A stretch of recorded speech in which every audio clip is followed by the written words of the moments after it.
Hi guys, welcome to my channel, or welcome back to my channel. I just wanted to kind of come on here and do something a little bit more casual, a little bit more friendly.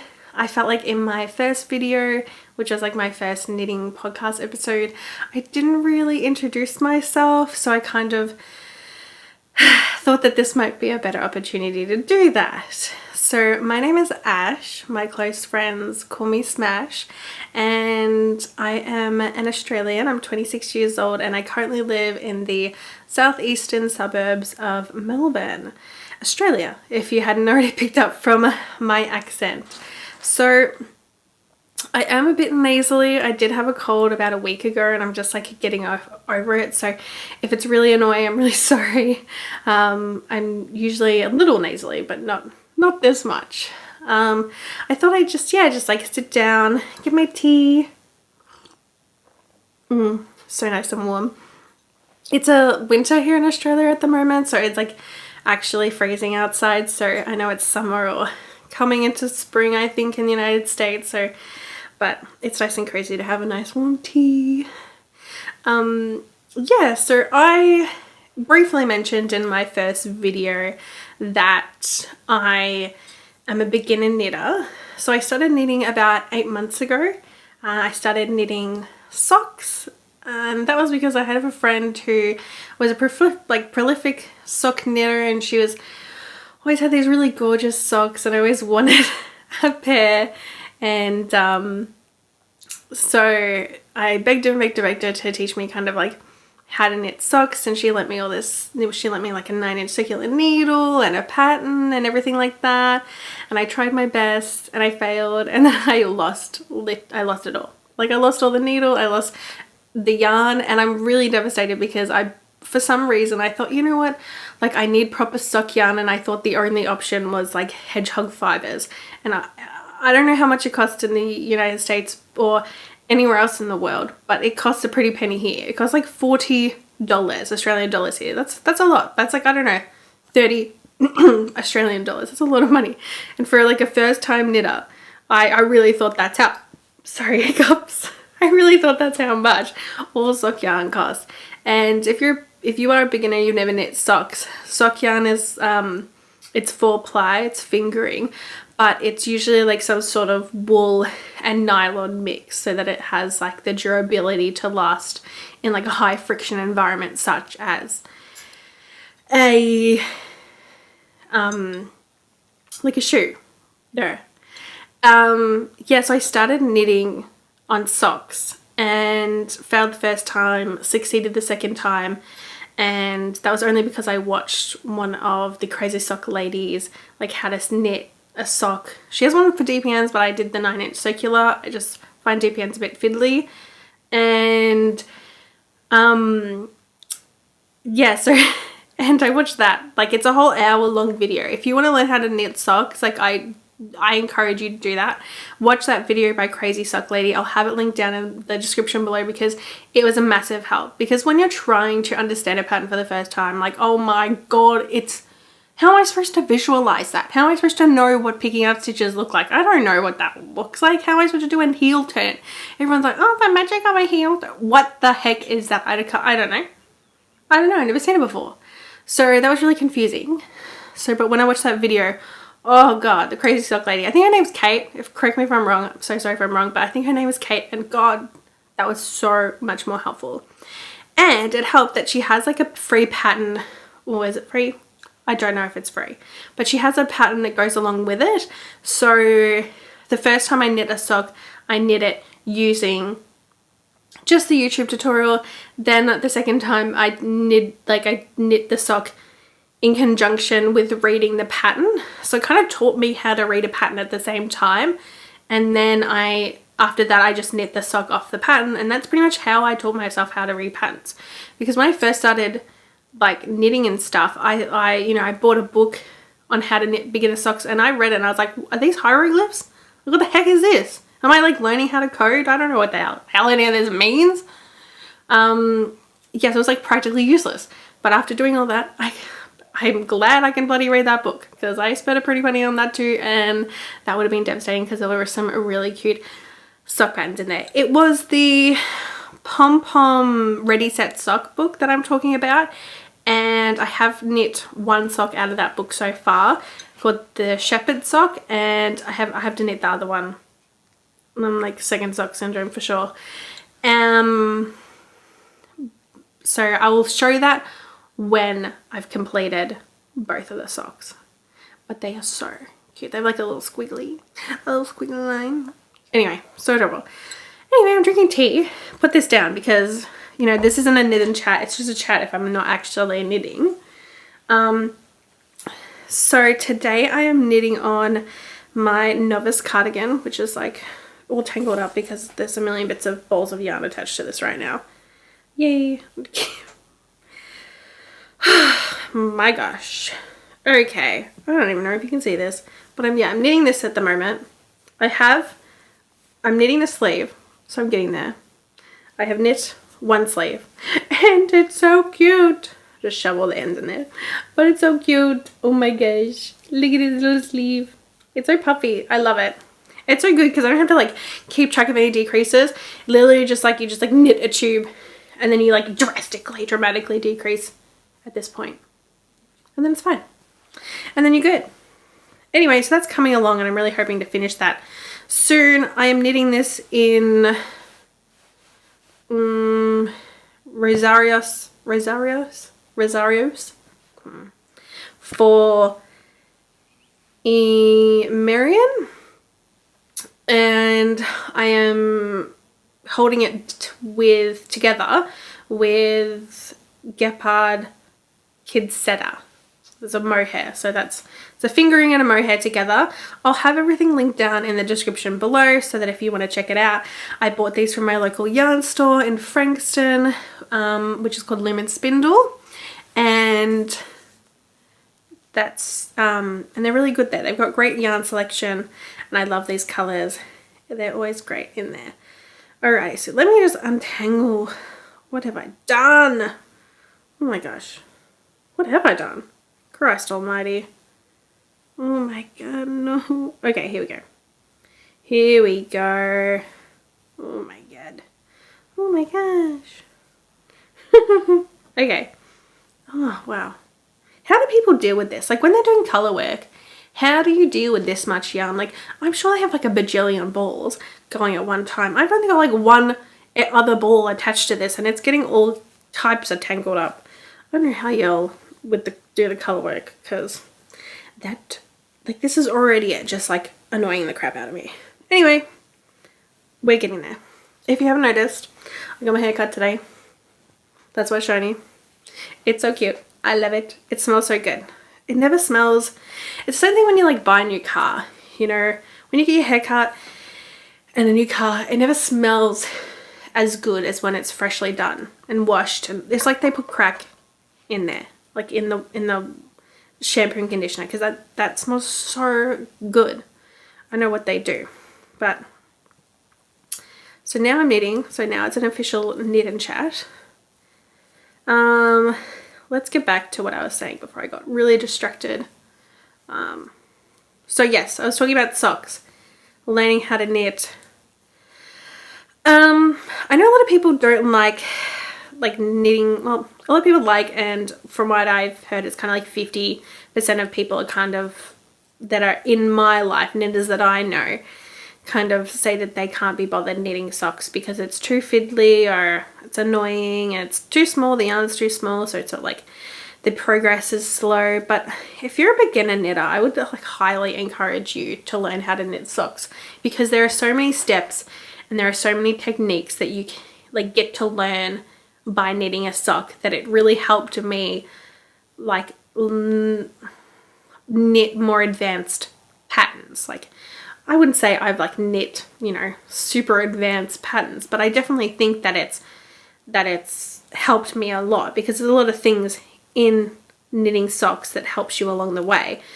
You know, you have to learn how to cast on, how to decrease, how to increase, how to do short rows, how to pick up stitches, how to work with double pointed needles. Even if you're working with a 9-inch circular needle like I do, you still have to do You still have to use double pointed needles to do the toe. I'm knitting from I'm talking about knitting from the cuff down. Sorry, I should have specified that. I'm a cuff down sock knitter, not a toe upper. Yeah, and then you also have to learn how to do a Kitchener stitch, which is a really handy thing to learn as well. So there's so many different techniques that go into a sock. Something so small and something that you don't need to invest a lot of money in doing at the beginning, that I think is really beneficial, in terms of experience wise. You get a lot of experience just from knitting one sock. And it is now that I have knit a few socks, it is kind of magic doing a heel turn.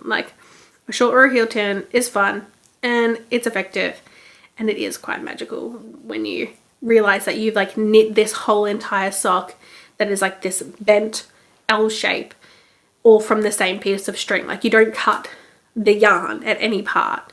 Obviously if you're doing it in one color, if you're not doing color work, it's pretty amazing.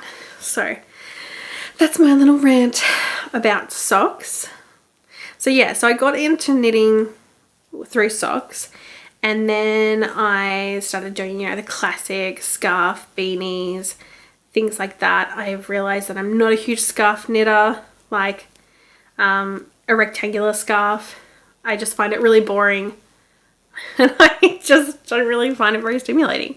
I think that's also why socks are a good thing, because there's so many steps. It's a process. You do the cuff, you do the leg, you do the heel, you do the short row for the heel, you pick up the heel stitches, and you make the foot, and then you do the toe. There's so many steps, and I think that's kind of when you do a sweater or a cardigan or something. The steps keep you entertained, because you're oh, I could just, I've done this, and you feel accomplished. Whereas knitting something like a scarf, it's there's no just a plain rectangular scarf. There's no steps in terms of you don't get to clearly mark your progression with different pieces or sections of that project. So I find it not very stimulating, kind of boring. And that's no hate on people who love to love scarves. Same with blankets. If you love to knit a scarf and you love to knit a blanket, go off, sis. Do it. Knit that scarf, knit that blanket. But I'm just saying, not for me. I get bored. Oh my god, and that is the tea, sis. Anyway. Yeah, so that's kind of what I like about that. I feel if I'm a kind of a half-half. You see, hear all this lingo thrown around when you're a beginner knitter, oh, are you continental or English style? Are you a thrower or a flicker? Are you a process knitter or a project knitter? You hear all this lingo that's used in the knitting community, and I'm just sitting there watching these, other YouTubers and other social media people, and I'm just what the hell is everybody talking about? What's going on? What is this? And it can be a bit confusing. It can be a little confusing, because it's also but it's very interesting, because then, you start kind of identifying as different things. So for instance, I'm an English style knitter, so I pick up my yarn with my right hand and I throw it around the needle, which is why we're called throwers. And then continental is when you're doing your left hand, you're kind of picking up the yarn with your right needle, and they're called flickers. And then project versus process, knitters, those are people, I think this is very loose definition. I'm very much paraphrasing from a bunch of knitting podcasts. I am not the end all be all of definitions of knitting lingo, but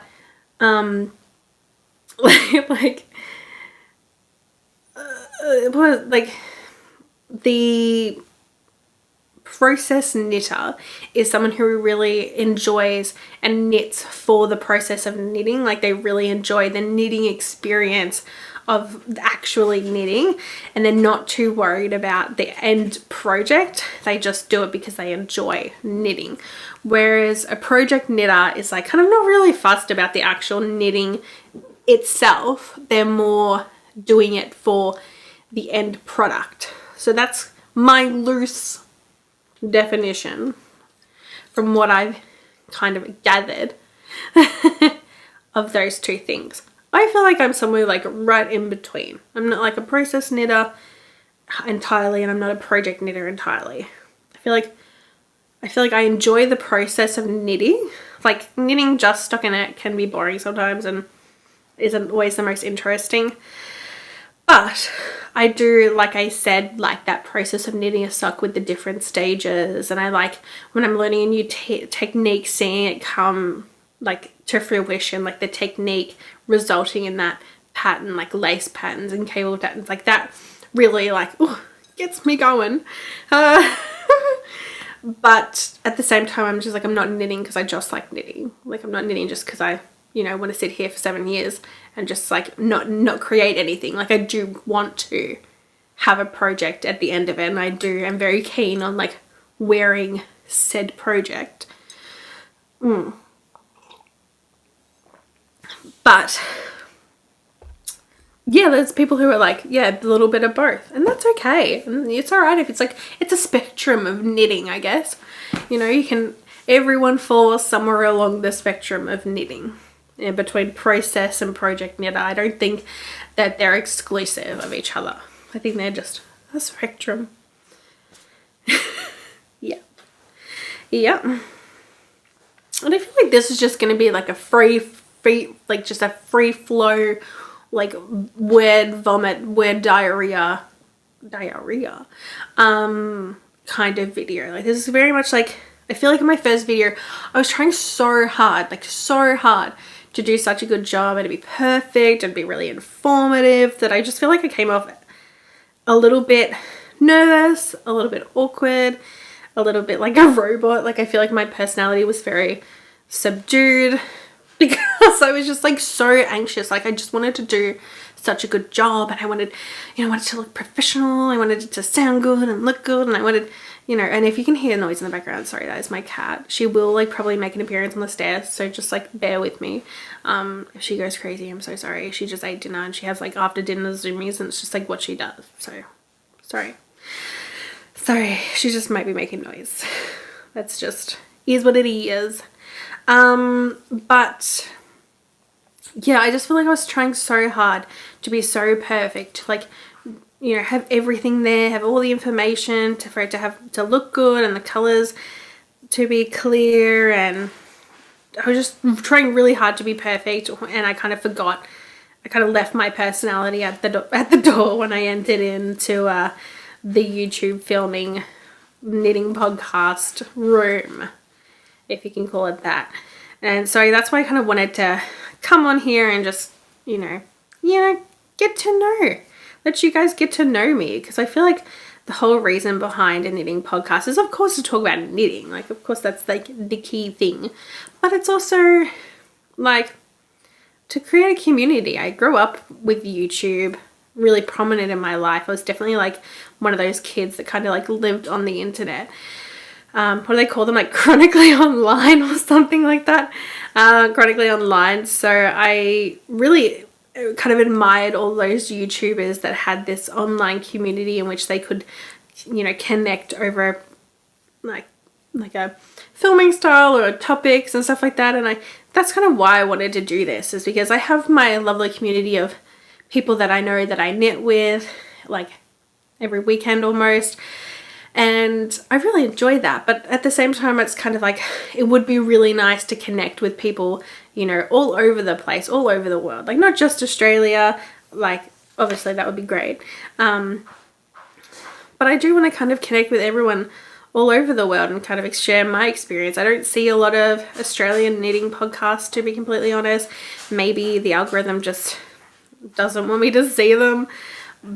But I don't see a lot of them. I see a lot of North American knitting podcasts, a lot of European knitting podcasts, but I just don't see a lot of Australian ones. So I kind of wanted to kind of kickstart this and see if I can kind of, you know, find similarly interested knitters, yeah, via this way, and create a little community. I really do love that part of that sense of community with, YouTube. I always really enjoyed that. So that's why it kind of inspired me to do this. I know everyone has a knitting podcast. I know it's really popular. I know everyone has different tastes and different vibes. But my God, my cat is just going to town. Like, I don't know what she's doing. She's digging a hole. Her God knows what she's doing. But I'm sorry if you can hear that. Why do you wait until I am filming to do this? You couldn't do it any other time. You had all day and you decide you're going to be a menace now.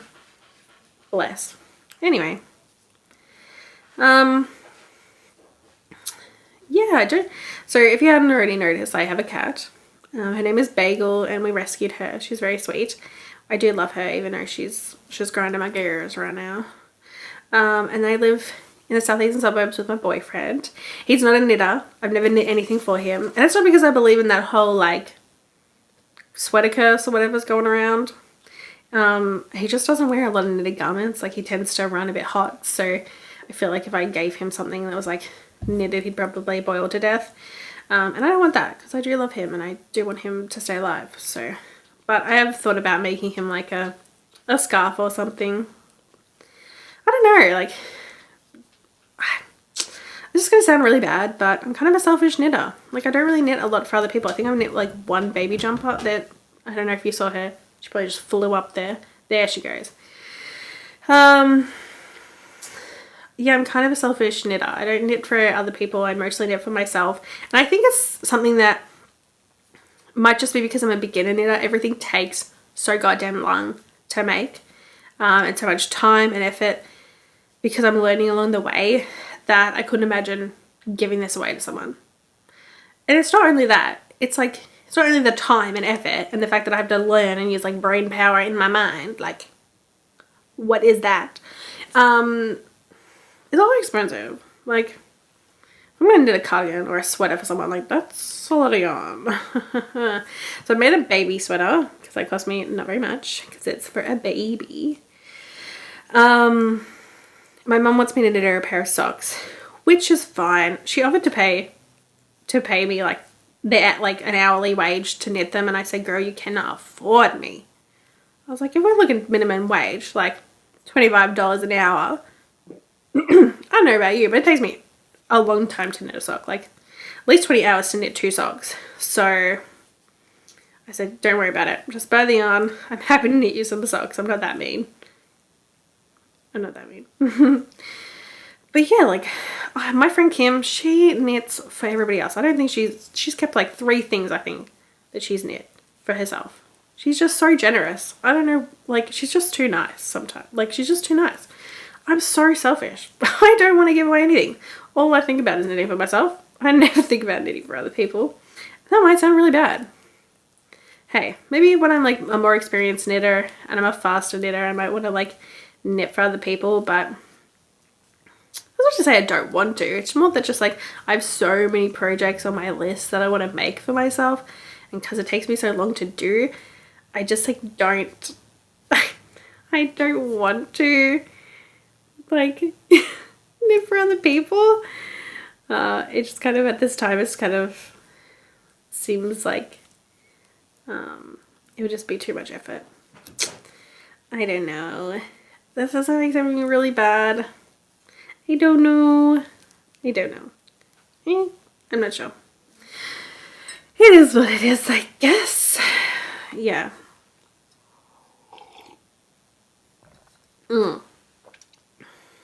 Yeah. I do want to knit a sweater for my boyfriend though. Even though he never really wears knitted garments. It might just be because he never buys any. He wears hoodies. So he must be warm sometimes. Not sure.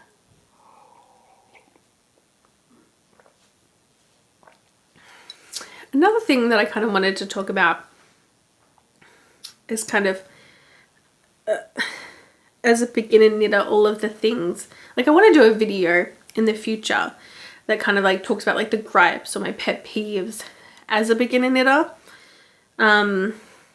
It could just be me as a knitter in general, but I feel like as a beginner knitter, it's like fresh in your mind what annoys you the most because you're learning and people, when you learn how to knit and you've been doing it for so long, I find that like some things can be quite intuitive. But if you're a beginner knitter and you have no prior experience or knowledge on how things are meant to be done, it can be so confusing. It can be so confusing. Like, I don't know. Especially like this happened with when I was knitting a sock pattern and it was wrong. And I couldn't for the life of me figure out why my sock was half ugly. Half of it looked great. Half of it was ugly because I was doing a cable pattern. It was like the cable was mirrored on the other side. And I just couldn't think of it. And I wrecked my brain. I watched every YouTube tutorial that the internet had to offer on how to do this particular stitch, like, or cable. And I was doing it exactly right, but it still was, it was munted. It was so ugly. And finally someone said, oh, is there something wrong with the pattern? And I was like, oh, what do you mean? It's like a published, it's in a book. Like, of course it wouldn't be wrong. Like, of course somebody would check it. It was wrong. And I went onto the website and went onto this beautiful thing called an errata, and it was wrong. So I had like wasted so much time knitting this goddamn cable backwards, making it look ugly as heck, for the pattern to be wrong. And if I was an experienced knitter who had knit plenty of cables before, then I probably would have picked that up and known that that was wrong. But I'm not. I'm a beginner. And I don't know that that's wrong. It was my literal first time doing cables. And so it was just like really annoying. And I know that like you can't get things perfect all the time, but these are just kind of like the little bits and bobs, like grips and graps, that as a beginner like annoy me. And I feel like I'm not going to have that same experience, or like I'm going to know better in the future. But you would forget or not really find it as bothersome if you were an experienced knitter, because you would just like intuitively know that that cable would be wrong. But when you're new, it's just like little things like that. So I'm thinking about maybe doing a video about it in the future. I'm going to kind of like make a list of all of the shit that annoys me, which is probably a lot. And then I'll put together like a video. Let me know if that would be interesting. I don't know. I feel like that was a huge trend, like hot takes a couple years ago. I see it like a year ago. I saw all those videos, but if that's something that you guys would be interested in watching, I'll for sure do it. You know, whether if you're not interested in watching it, I'm probably still going to do it. So yeah, probably still going to do it. Yes. Well, yeah. So that's kind of like what I wanted to talk about. Just wanted to say hi. My name's Ashley. Ash. Smash. Whatever. And this is the Smash Knits YouTube channel. I just wanted to introduce myself fully and have a little rant, have a little chat. Just kind of keep on keeping on. Because I feel like we're going to have to get to know each other if we're going to be spending so much time together. You know, we're going to be like seeing each other, you know, maybe every 2 to 3 weeks. It's good to get to know each other, you know. Anyway, I am going to keep on knitting this and hopefully go do this cuff tonight. I'm hoping to do the cuff tonight. I haven't measured this in a while. I hope I haven't over knit, because this is a Mohair and that's going to be a pain to undo. I think we'll be fine. I don't think I knitted that much. I think I talked more than I actually knit. But yeah, leave a comment on what you guys are working on at the moment. Please like say the pattern name, because I'm always open for more patterns. I actually recently catalogued all of my yarn and like worked out the meterage. Talking about that, actually, you know, I know derailing, whatever. Talking about that, I recently put together a Excel spreadsheet that has like, that calculates how much yardage left you have.